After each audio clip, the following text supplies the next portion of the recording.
एक जंगल में खौफनाक कहत आ गया था। हर जानवर भूख से तड़प रहा था। खाना खत्म हो चुका था और जानवर एक एक करके कमजोर होते जा रहे थे। इसी जंगल में एक छोटा सा चूहा रहता था जो जमीन खूदकर जड़ें खाकर गुजारा करता था। एक दिन खदाई करते हुए उसे जमीन के नीचे कुछ अजीब महसूस हुआ।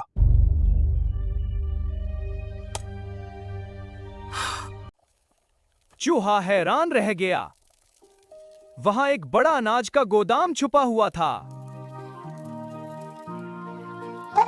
चूहा खुश हो गया और सोचने लगा कि अब वो कभी भूखा नहीं रहेगा।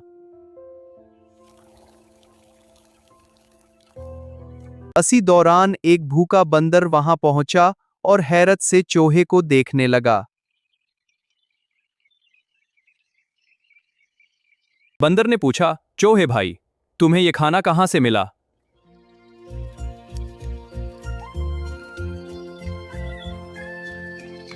चूहे का दिल पिघल गया और उसने बंदर को सारा राज बता दिया। बंदर, मैं तुम्हें एक खफिया जगह दिखाता हूँ। खफिया? क्या है वो? ये एक खफिया गोदाम है। मेरे पास सब कुछ है। वाह, चलो। फिर दोनों ने मिलकर जंगल के सब जानवरों में अनाज बांटना शुरू कर दिया। आहिस्ता आहिस्ता जंगल दोबारा खुशहाल होने लगा और सब जानवर खुश हो गए।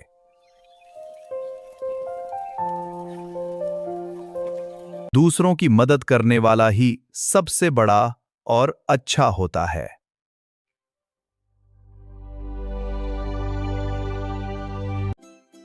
अगर आपको हमारी वीडियोस पसंद आती हैं तो लाइक करें और कमेंट में जरूर बताएं कि आपको सबसे ज्यादा क्या पसंद आया। तो अभी हमारा चैनल सब्सक्राइब करें और हमारी फैमिली का हिस्सा बनें।